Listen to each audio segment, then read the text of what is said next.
Hello and welcome to the Sci Guys, the show where we talk about the crazy, weird, and wonderful stories from the science world. I'm Corey, and as always, I'm joined by my co-host, Luke Cutforth, and special guest, the fifth Sci Guy, NoahFinnce. Hey! Fifth!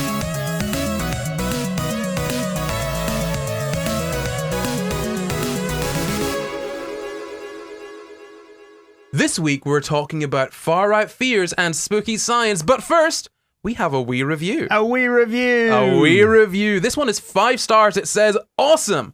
I've been listening for a little while now, and this podcast is helping keep me sane while studying for finals. Love the science, tangents, and all the laughs. All around amazing podcast. Oh, that is Wow. great review. It's very kind, isn't it? Yeah. And I do have another question for you. I say another question. This is the first question I'm asking in this episode, and it's for everyone that's listening or watching. And if you're listening on Apple or Spotify, head to YouTube, get down in the comments, and answer this question. The question is, do you have any phobias?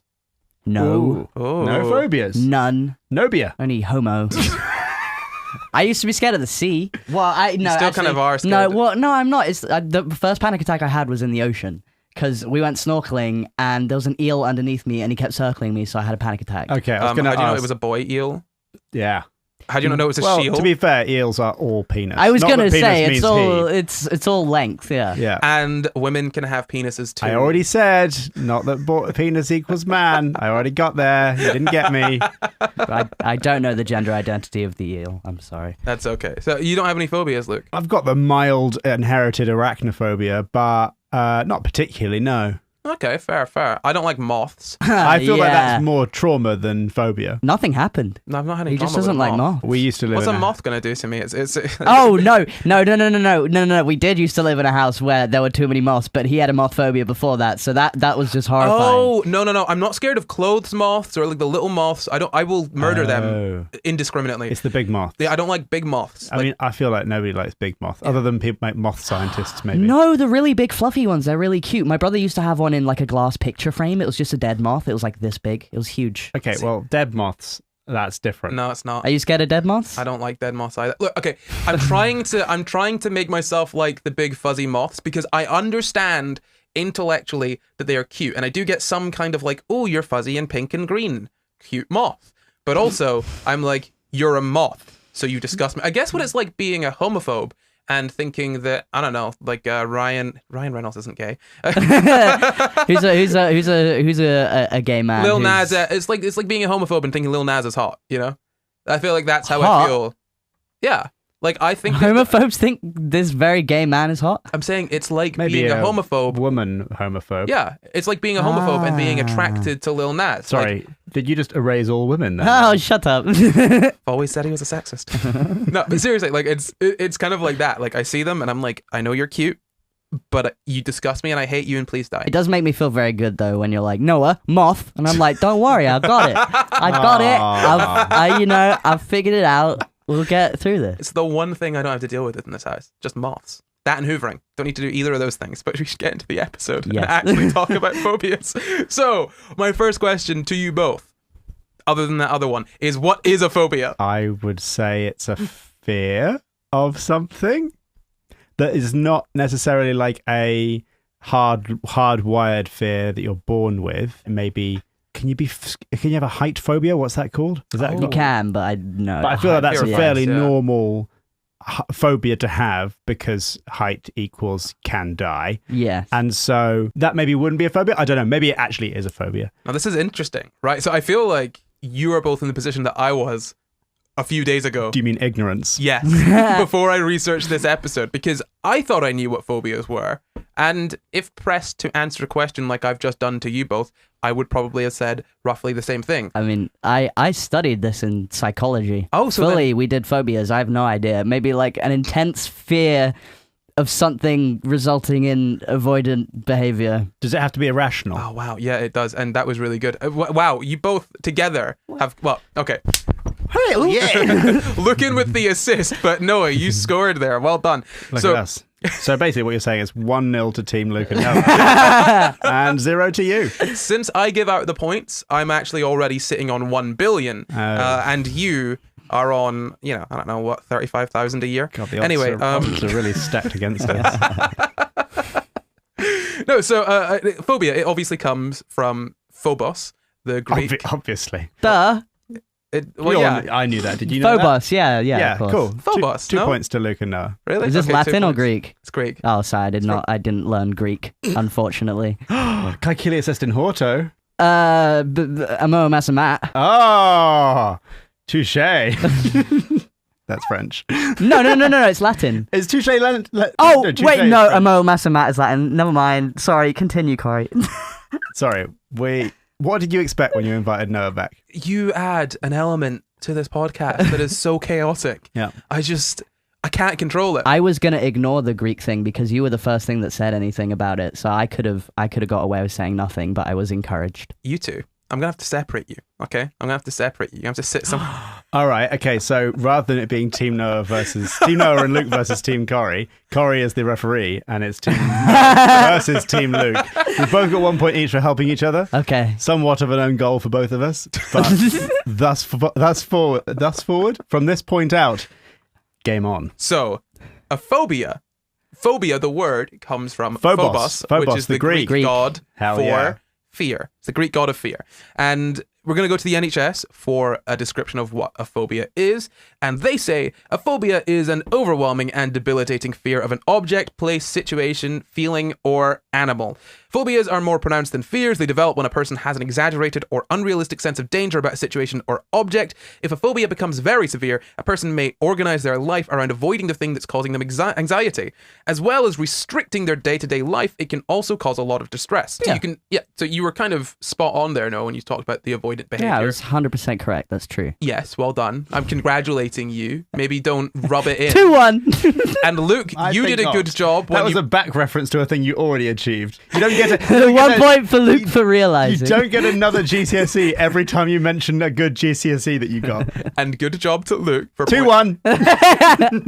A good job to Luke for pointing out that it could be irrational. And it's not necessarily the thing that you're scared of that's irrational. It's the fear response to it that's irrational. So, for example, it can make a lot of sense to have a fear of spiders, of particular spiders, because some spiders can be dangerous in Australia, not in the UK. Yeah. In Australia.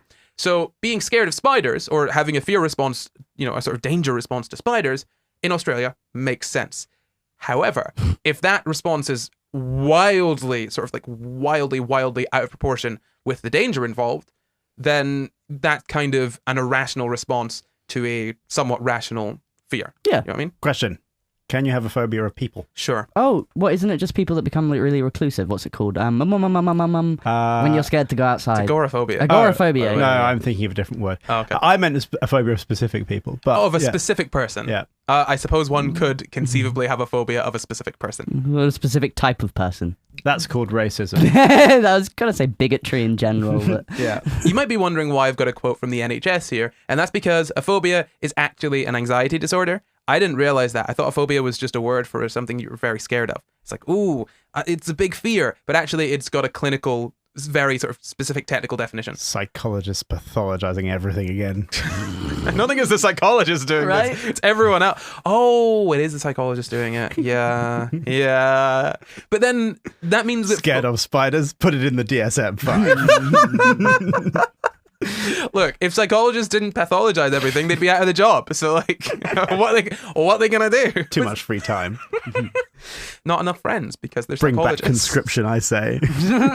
But only for psychologists. Only for psychology. Like, you get out of, you finish your final psychology exam at uni and they're like, okay, right, that's it, in the army, Time go for on. 2 We years tricked in you. the army.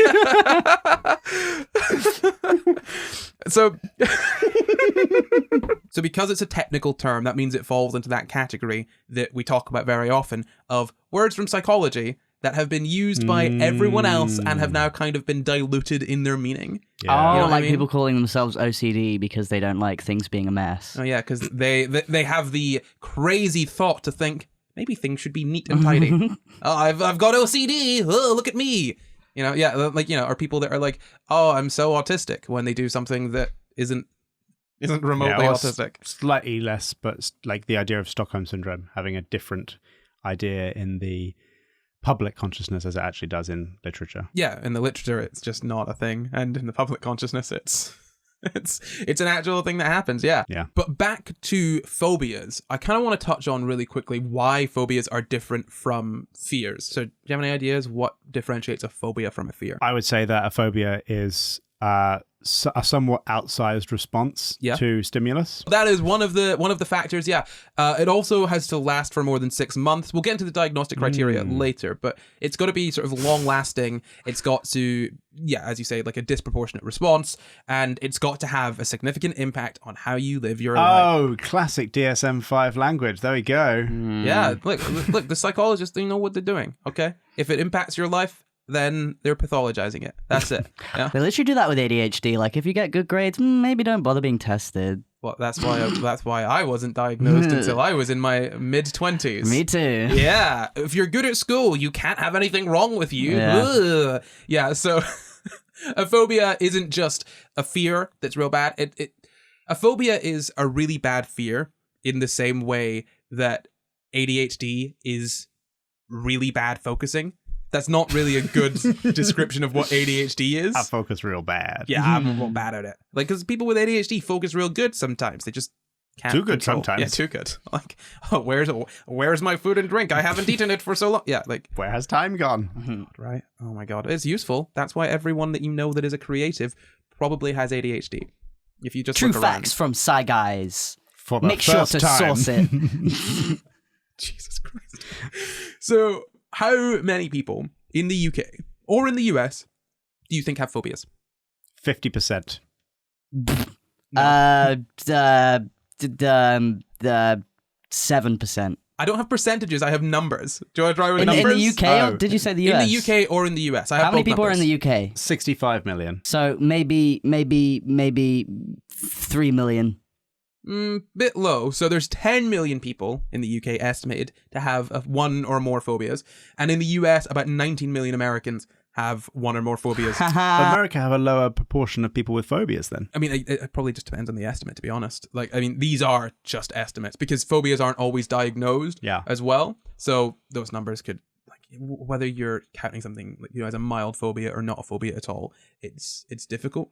So I wouldn't say that America is predisposed to being less phobic. No. If anything, I would say they're more phobic. Yeah, I also know a friend who has a phobia of mayonnaise, but he did not go to the doctor for it. I don't want to laugh, but what? Now, to be honest, I would also not go to the doctor for a phobia of I have the same friend. I just realized who that was. You know Oh my God. You know who it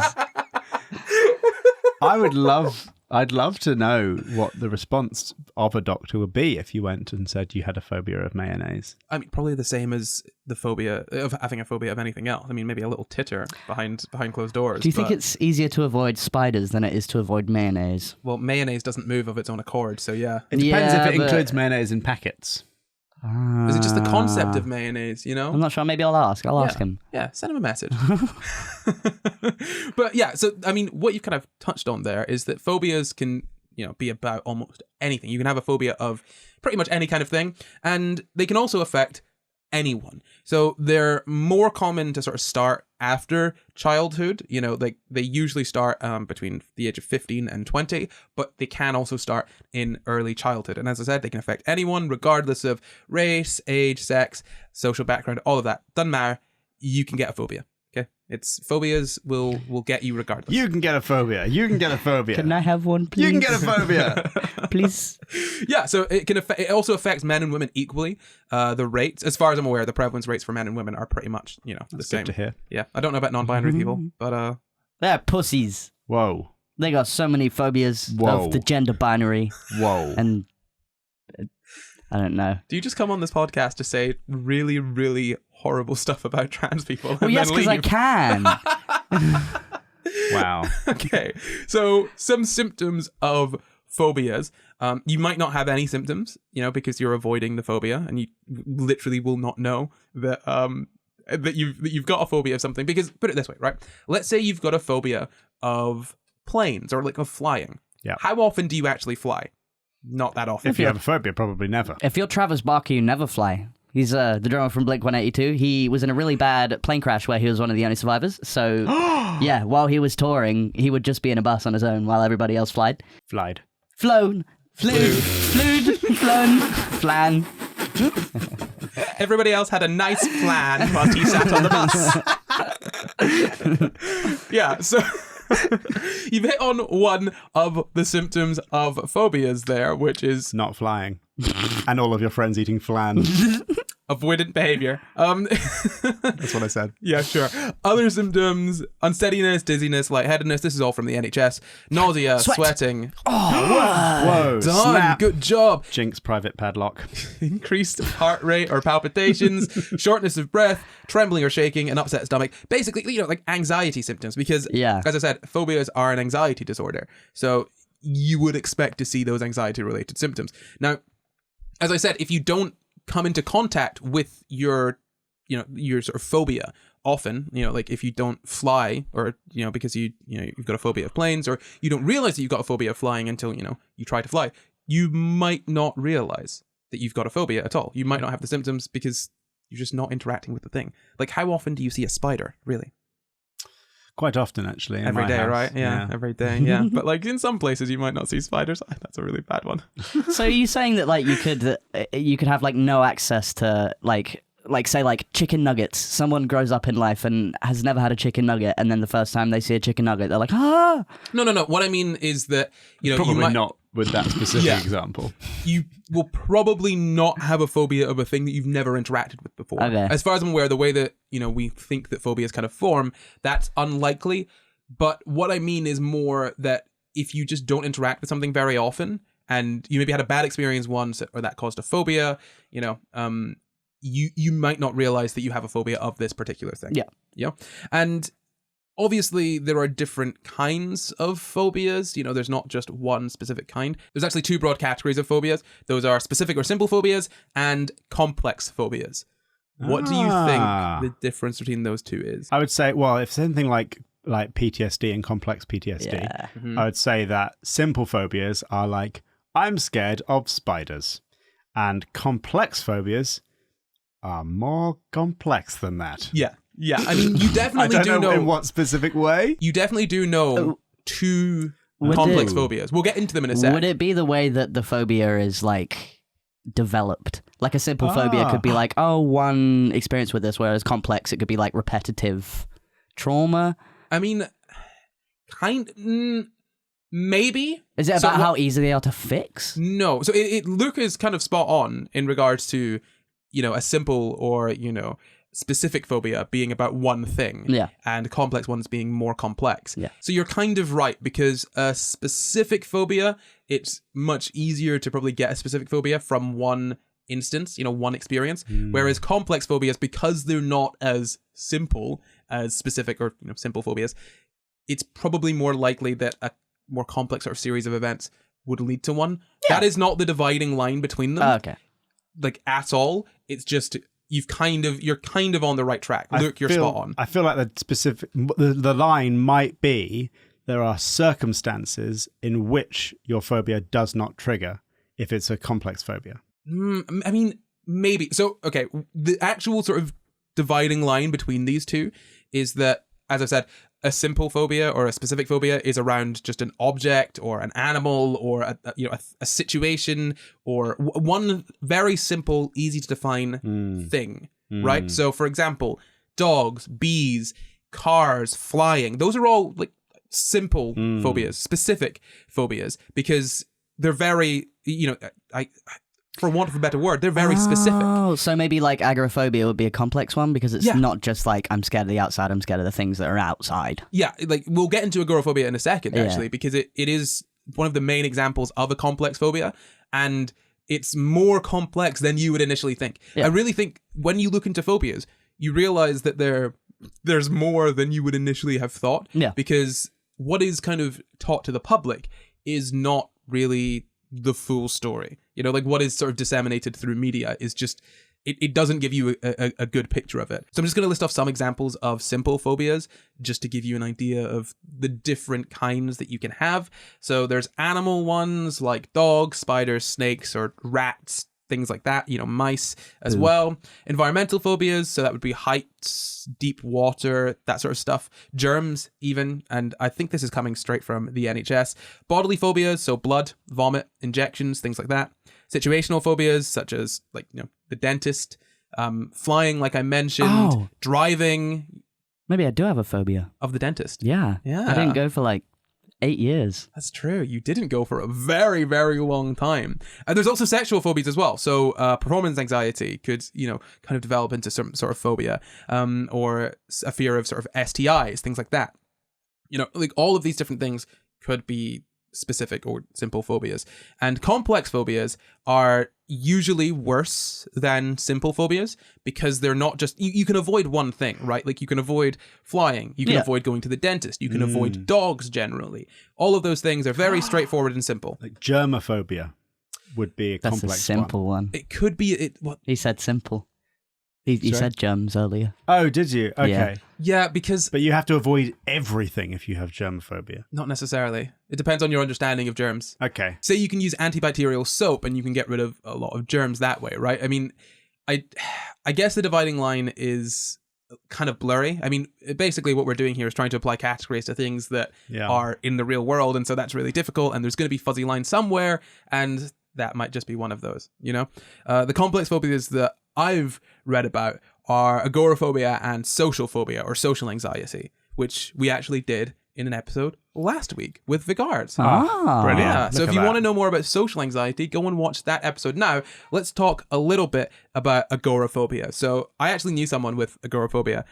They had it a few years ago, and it was debilitating. Like debilitating for them. And it can be so bad. And it's more than just a fear of going outside. I feel like that's what a lot of people think it is. It's like a fear of people or going outside and you just want to stay at your home. But it's so much more than that. So you could be scared of being in situations where getting out might be difficult. So this is from the NHS. Agoraphobia is a fear of being in situations where escape might be difficult or that help wouldn't be available if things go wrong. So it's not just being outside or open spaces. It's just really complex. It could be getting on public transport or going to shopping centers or leaving your house entirely, or going to a situation where like even going on a boat where you're like, oh, I might have trouble getting help or getting out of this place. Is it the kind of thing where it's like a fear of putting yourself in positions where you're not going to feel safe and you stay at home because you know that that's where you feel safe? Yeah, to be honest, that is kind of a more apt description of it from what I've read than what most places are saying. Like that's a really succinct way of putting it. Exactly.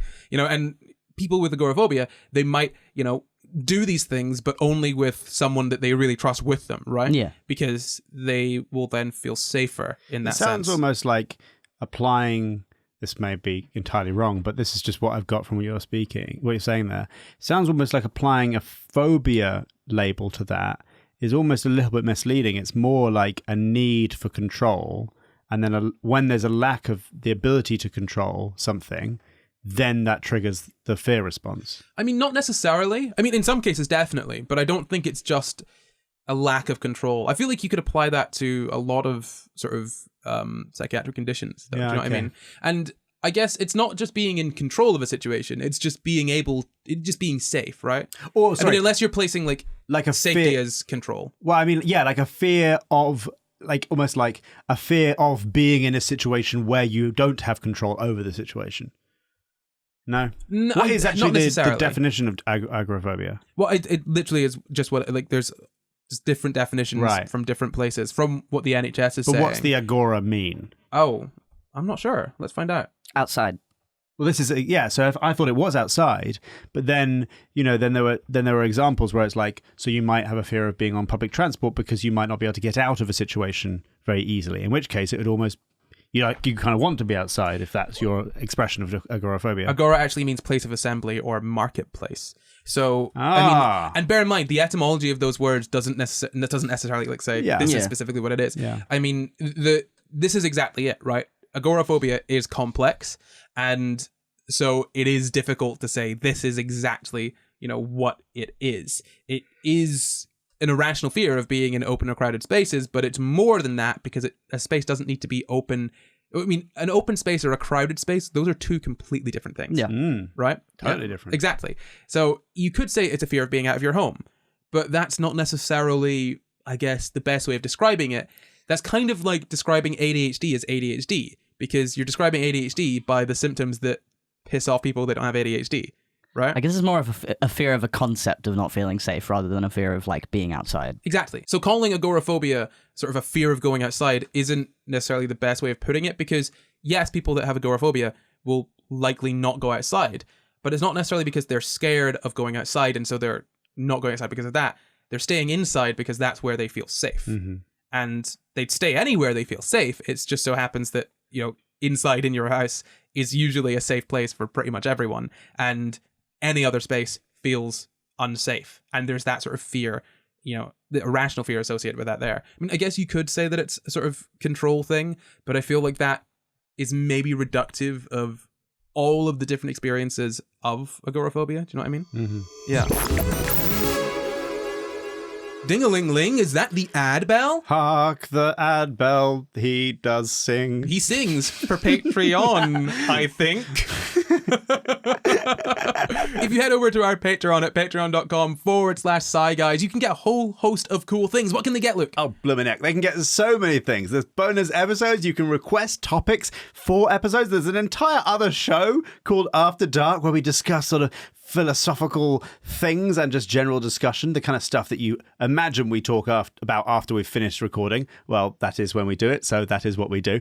And lots of other stuff. What else is there? You get your name at the end of every single Sci Guys episode. You can also vote on topics. You get to choose what we do. And at the end of the episode that's voted on by our patrons, if it's your first month being a patron, you get thanked by name by us, the Sci Guys. Isn't that fun? That is really fun. I'll use my vocal cords to say your name with a 50% probability because Corey says half of them. That's very true. So head to our Patreon at patreon.com/Sci Guys.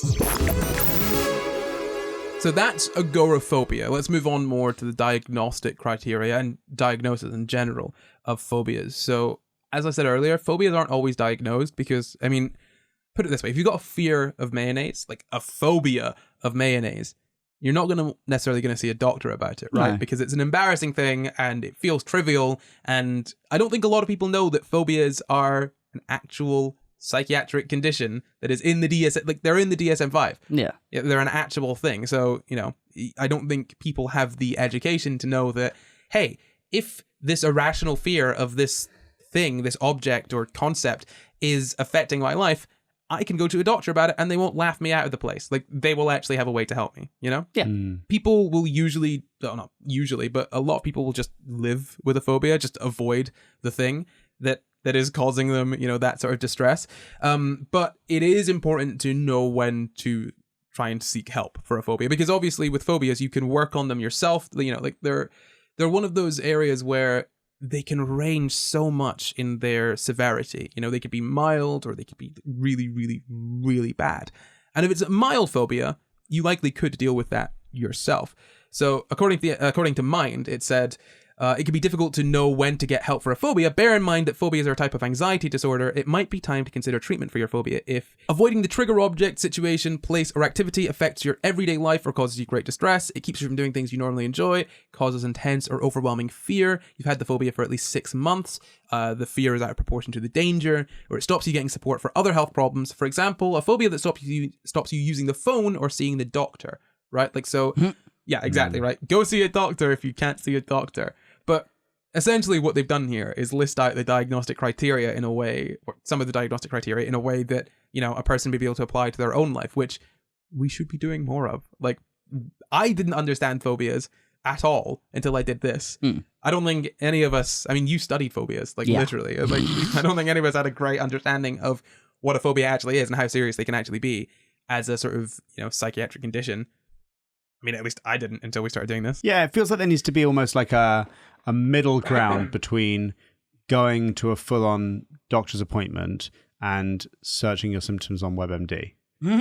Like a middle ground where it's like, these are like therapy / doctor / some medical professional approved steps for self-treatment for things, and that definitely will exist somewhere, but sort of a central service, especially like an NHS central service, that's like, okay, if you've got a mild fear, these are some tactics we find help, like exposure therapy. You might be able to do a little bit of that yourself. Like, you might be able to look at pictures of spiders, or if you see a spider, you might be able to just watch it from afar for a bit. You could put it under a glass and watch it whilst it's under the glass. Things like that.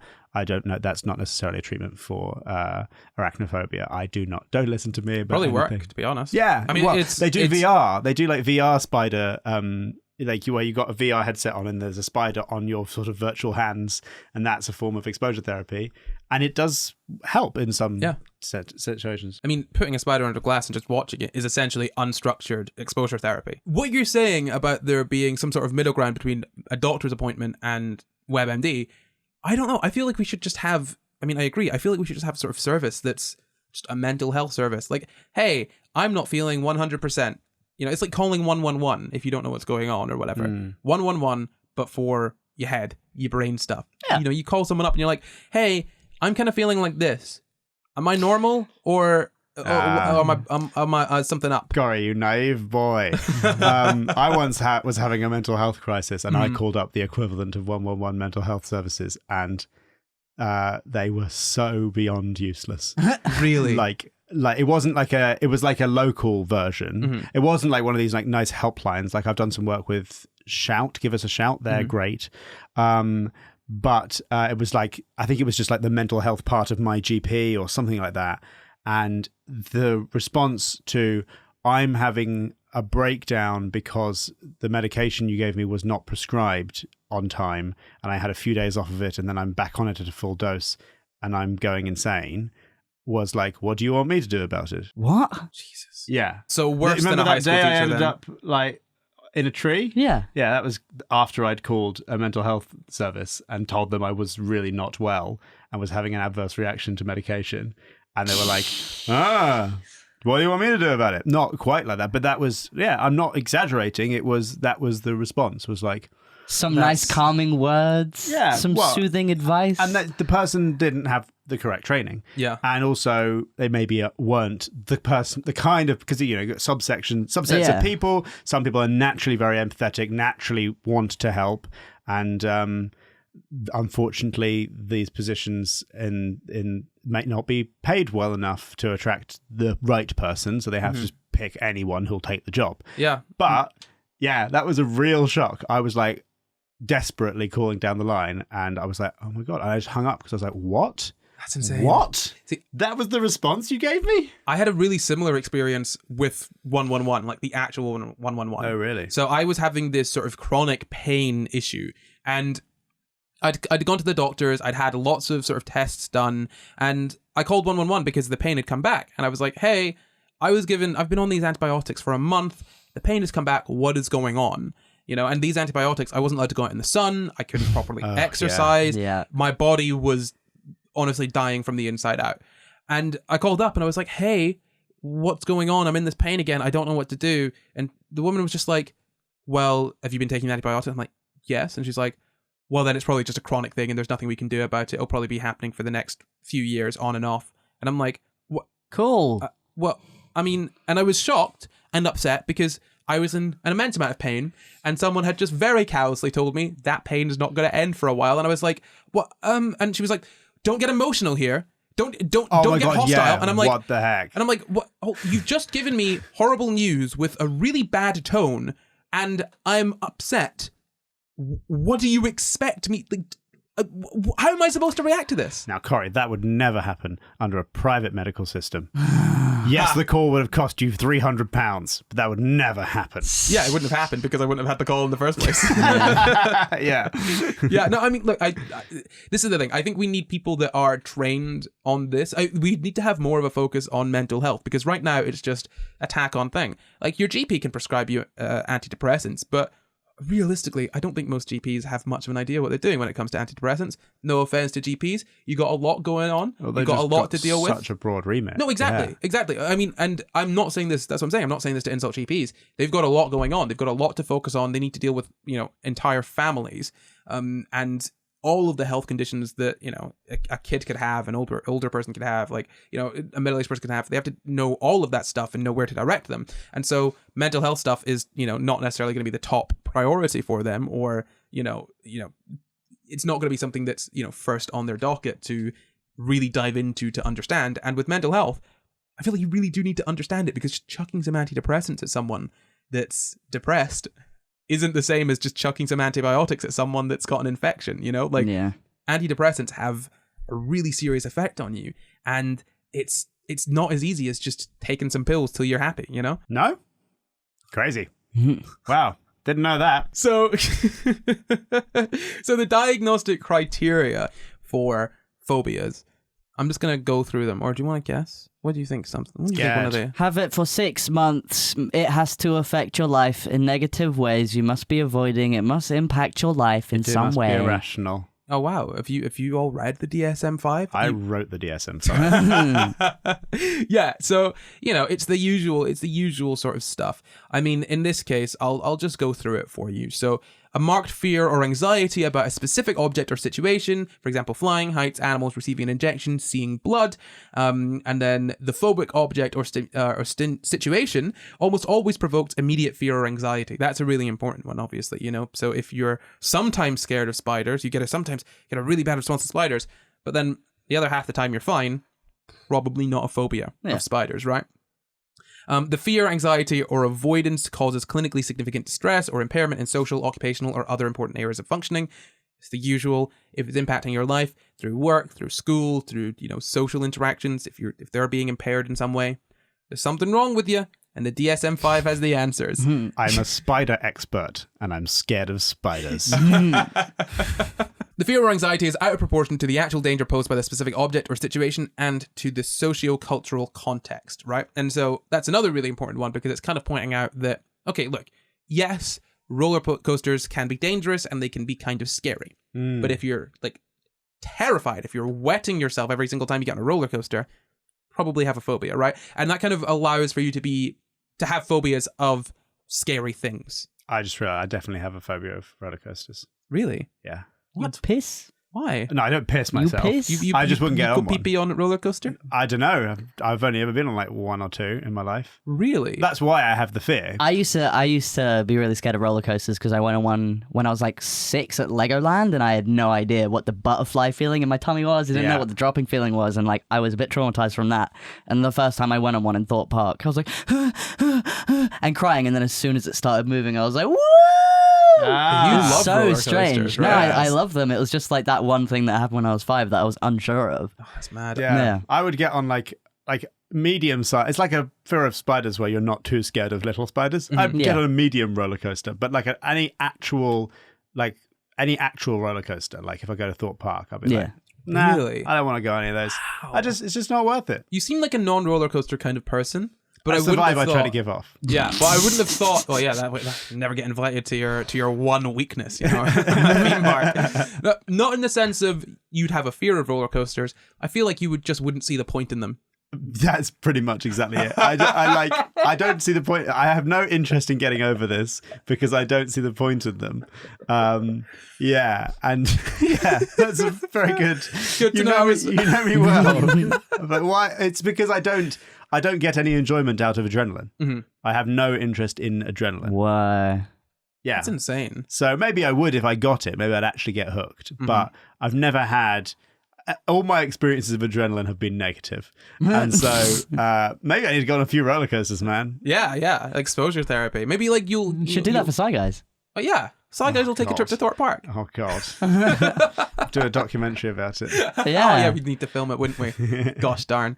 Yeah, no, I mean, let's do that. Let's go to Thorpe Park. Excuse me, do I get? I agree. That's 2-1. I'm not even on Sci He's Guys. the fifth Sci Guy. He gets half a 3/5 vote. of a vote. So, some more of the diagnostic criteria: fear, anxiety, or avoidance is persistent, typically lasting for 6 months or more. Obviously, it's going to last for a long period of time. And then the usual one as well that kind of talks about other explanations. So this says the disturbance is not better explained by the symptoms of another mental disorder, including fear, anxiety, and avoidance of situations associated with panic-like symptoms or other incapacitating symptoms, as in agoraphobia. Objects or situations related to obsessions, as in obsessive-compulsive disorder, reminders of traumatic events, as in post-traumatic stress disorder, separation from home or attachment figures, as in separation anxiety disorder, or in social situations, as in social anxiety disorder. So for simple, I should have mentioned, these are for simple phobias, by the way, not for complex phobias. So for the complex phobias, I think they tend to have their own sort of diagnostic criteria. And for the simple phobias, they are, these are the diagnostic criteria for those. So what that's essentially saying is that, look, if, the behavior can be explained by separation anxiety or by social anxiety or by PTSD, then it's not a phobia. If you've got PTSD surrounding, I don't know, like roller coasters, for example, and or like theme parks, and you avoid theme parks because your PTSD symptoms, you wouldn't really diagnose that necessarily as a phobia because it's directly because of the symptoms of PTSD, right? Yes. I'm just saying that makes so much sense that I have nothing to add. It's like, it's like saying, you're not depressed if something bad happened to you right at that moment and you feel sad. It's also the typical DSM-5 clarification of like, if it can be better described by another thing, it's not this thing. So like, it's almost like phobia is then the catch-all that's not any of the other diagnoses. Yeah, no, exactly. So if it doesn't fall under another sort of anxiety disorder, probably go under phobia, unless it's generalized anxiety disorder, and we'll get into the differences between those two in just a sec. You've also got to specify the sort of type of simple or specific phobia that it is, whether it's animal type, natural environment type, blood injection injury type, or situational type, or other type. So animal type is self-explanatory: spiders, insects, dogs. Natural environment type: heights, storms, water, all the stuff that you'd naturally find. That makes sense. Blood injection injury, that's very straightforward, needles, blood, all of that sort of stuff. And situational type, that would be airplanes, lifts, sort of elevators, enclosed spaces, things that are, for want of a better word, situational, yeah. Then other type is basically anything that doesn't fit into those other categories. So, choking or vomiting. So if you've got like a phobia of vomiting, avoiding situations that might lead to you vomiting, or avoiding situations that might lead to you choking, or, contracting an illness, or, avoiding loud sounds, or this is a great one in children, avoidance of loud sounds or costumed characters. Because have you noticed that? Like, a lot of kids are just terrified of, those big, like, characters, like, like Mickey Mouse. Yeah. Yeah? Or, like, a mascot for a football team. Like, I love that. I love seeing a kid being scared. I think it makes sense. What is this big thing? Why is his head so big? Why do you not blink? Like, why? It makes sense. Treatment. There's some treatment for phobias. Do you have an idea what you might do to treat a phobia? Is one of them called... Yeah. Is one of them, like, called flooding or something? Flooding? There's like exposure therapy. Lock someone in a room full of spiders. Whoa, yeah. It's like, obviously, because you can do like gradual exposure therapy where you like introduce the concept of a spider and then you see a spider and then you touch a spider, blah, blah, blah, blah. But I don't know what I learned was, I don't remember if it was called flooding, but it was just like the most intense form of like putting yourself in the position of your fear. Like, if you have a fear of spiders, they don't work you up to it. They just put you in a room with a spider. Oh, it's like I'm a celeb level, just chucking you in. Yeah. Yeah, fair. I had something like that with skateboarding. I was never scared of skateboarding, but I was always scared of falling off the skateboard. And then I was flooded with the stimulus of falling off a skateboard by falling off my skateboard. And I got a really harsh, horrible cut deep in my knee. And after that, I was not scared of skateboards because I was like, oh, that's the worst that can happen. Well, it's not the worst that can happen, but that's close to... That is probably the level of fear I was fearing. I wasn't fearing like smashing my head open or something. I was fearing falling and it being sore. And I turned out fine. Everything was okay. And then I was no longer scared of falling off a skateboard. I literally... I don't know if it constitutes as a phobia. I guess like a lot of kids are scared of the dark or scared of like not being around their mum. But I remember distinctly when I was really scared of the dark as a kid, I was in the back of the car with my brother and there was a duvet there because we were on a long road trip. And he was like, well, let's just fix that fear of the dark. And he shoved me in the foot hole, like the foot, what's it called? The footwell. He shoved me in the footwell and just put the blanket over my head until I wasn't scared of the dark anymore.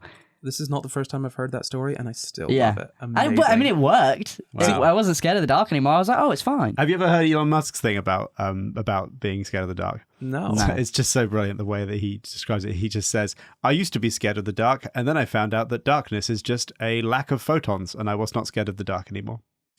What a loser.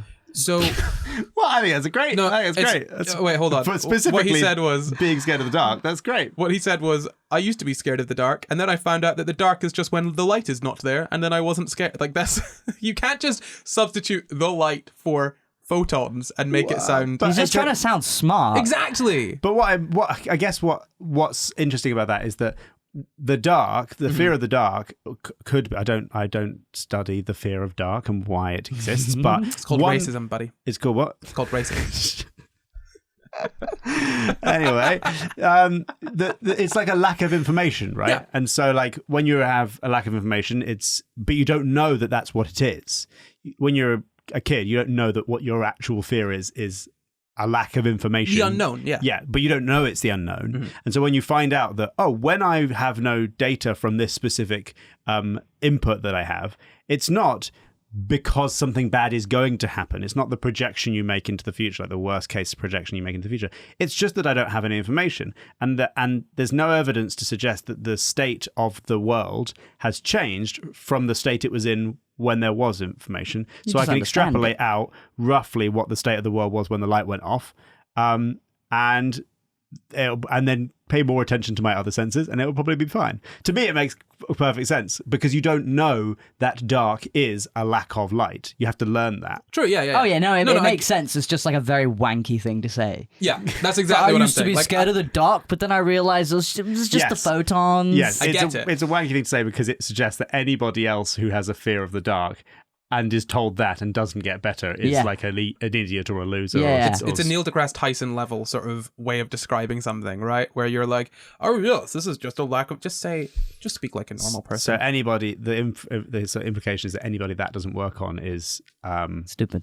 Illogical and stupid. Yeah. Well, I disagree that a fear of the dark is illogical. No, it's perfectly logical. Yeah. It's a lack of information. What's It your makes brain total meant sense. to process? You should be scared of you Yeah. should be scared of the dark. Oh, you're walking out into the park in the middle of the night and you can't see anything and you feel scared. Yes, good. You should be feeling scared because you don't know what is like. That is a good thing that your body is doing because then you're going to be alert. You're going to be ready for things as opposed to like just strolling through a park and I don't know, getting mugged. Yeah, because being scared is just like it's a heightened alertness, isn't it? Yeah. And a heightened sort of, your brain is sort of making a larger, you're assuming your anxiety level is literally high. You're assuming the worst thing is more close than it actually is. Mm-hmm. And that's good because you're also going to find that out like less time. Yeah. Like if something comes at you, you're going to find that out a lot later than if there was light. Yeah, absolutely. It's I mean, being scared of the dark in terms of being in your house and not being able to have the lights turned off. Okay, that's getting to the point of being irrational, right? But just a general scared of the dark sort of thing. Yes, you should be. In the same sense of being scared of heights. You probably should be kind of scared of heights because they can damage you. Not the heights, more the Falling. more the falling. But yeah. But the chances of falling to your death are much higher when you're high up. That's so true. I'm not going to fall to my death off of this chair. So maybe it's high chances that we should be scared of. Yes. Yes, that's the truth. Well, higher chances. It's still not high chances. Yeah. But higher chances. Higher chances, yeah, exactly. No, but I mean, there are some fears that are, and I think this is tying back into phobias pretty nicely in that there are plenty of rational things to be scared of. It's just the level of sort of response to those is what dictates whether we think that it's irrational or whatnot. Because, you should be scared of the dark, but some people are really, really scared of the dark, and that you probably shouldn't be that scared of the dark, One thing that really helped me with being a generally happier person, maybe you're going to say this sounds like really stupid and wanky, like the Elon Musk thing. One thing that generally helped me being a happier person is to... This sounds really stupid, and wanky, like the Elon Musk thing. Okay. Is learning how neural networks work. So I learn about neural networks and how neural networks are processing and how one of the theory, you can extrapolate out theories about neural networks into a way of understanding us and how we create our world that we experience, and learning how that stuff works, because neural networks are us trying to build ourselves, right? We're trying to understand intelligence and we're trying to build it artificially. And so once you understand the things that artificial intelligence experts had to figure out how we're doing it, or how we could do it feasibly if we don't know how we do it, and build that thing, then you understand, or at least possibly understand, yourself better. So the one that I love is the idea that you as the self, like the thing that you are, the I that you think you are, can be seen as your brain's model of the entire system. So what you're experiencing is not the light from your eyes.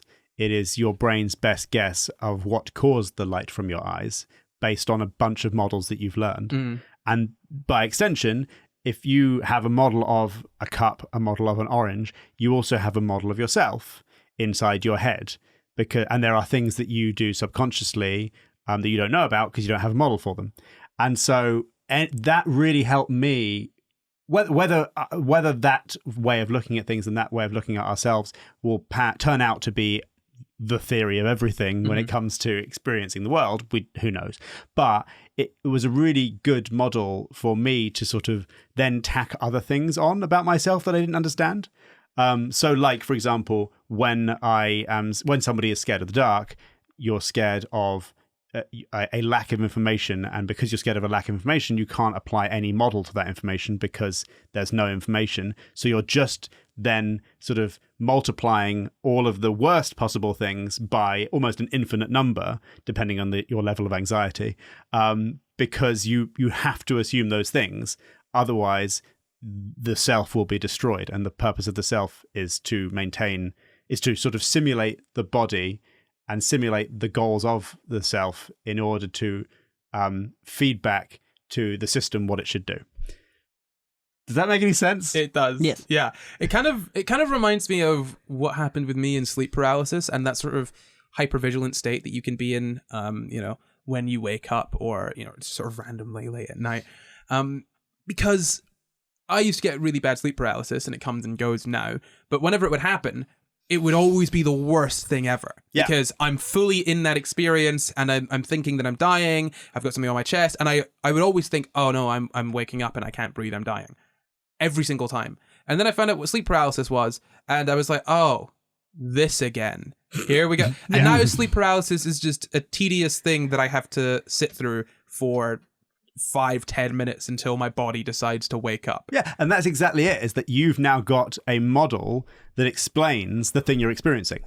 So that's kind of what I mean as well, is that you've now got an internal model that describes the input that your brain is receiving, and that model takes into account a sort of model of itself. So your brain now understands the limitations of of the system that it is a part of.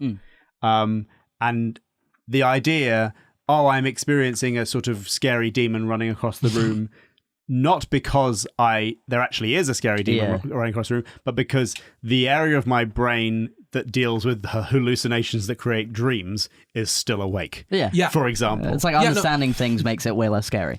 Exactly. And like having things that aren't unpredictable happening is less scary. If you can predict things and understand things, it's like way less scary. No, absolutely. And I just think that you've kind of put into words exactly this experience that's kind of been running in the back of my head for a bit, where, I really enjoy sort of studying science and looking into all of this stuff, particularly psychology stuff, because I feel like once you understand that better, everything just becomes so much easier, because there are lots of things that you can kind of learn about yourself by yourself. But for example, this sort of like hypervigilance thing that sometimes happens, I don't think it's called hypervigilance, but this sort of heightened state of sort of fear, or that sort of feeling that you get really late at night or when you wake up. Hypervigilance is an ADHD thing as well, isn't it? Is it? I thought hypervigilance was specifically a PTSD thing. Probably in a bit of everything. Yeah. Let's just call it hypervigilance. So you can be in sort of hypervigilant state late at night or when you wake up, and you can't really understand that yourself unless you understand how people work. You won't necessarily know, that's not a normal thing. So, I mean, it's kind of the same as the sleep paralysis thing. Whenever I get that feeling now, I'm just like, dumb brain, you're scared. Haha, I'm smarter than you. I'm not scared anymore. Like, you can separate yourself. It's not quite like dissociation, but you can intellectually separate yourself from the experiences of your body. Yeah. And kind of feedback into not feeling that way, because you're just telling your brain, hey dumbass, no, we're good, and here's why. And knowledge, like that kind of knowledge, just makes your life so much better. Learning is good. Wow, that's a real hot take, man. That's going to be controversial. Maybe we should get back to the treatment. So Noah, you touched on exposure therapy, and there's CBT, psychotherapy, lots of different kinds of therapies.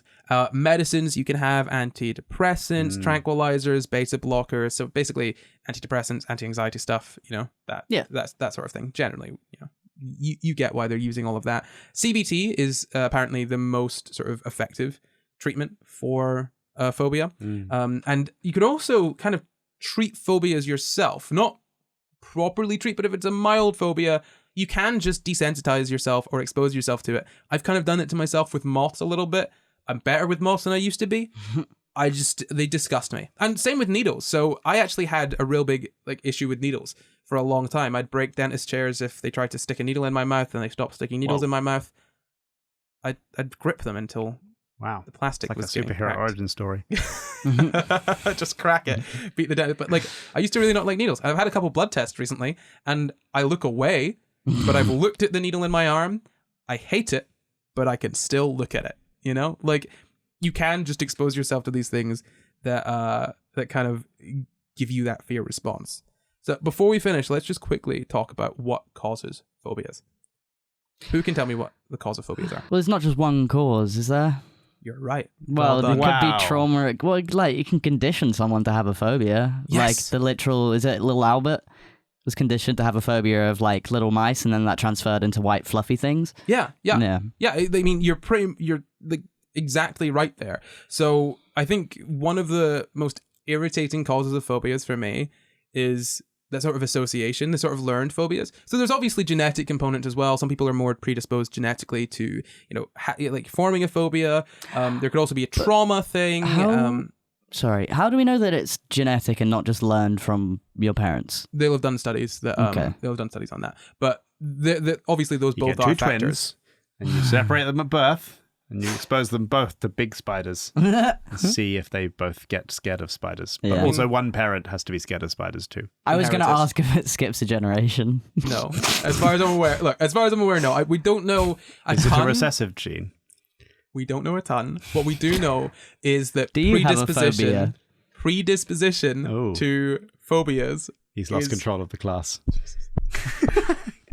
Predisposition to phobia. So it's not a specific phobia. Yeah. It's the whatever is going on in the brain to form a phobia. For some people that happens, the threshold for developing a phobia is lower. Yeah, in the same sense that the threshold for developing, PTSD from trauma is, it can be variable in different people. And that is sort of not controlled genetically, but influenced by genetics. Yeah. And, there's that aspect, but the one that irritates me the most is that sort of learned phobia. So, for example, let's say you're a parent and you have a young child, let's say a child of about 3 years old.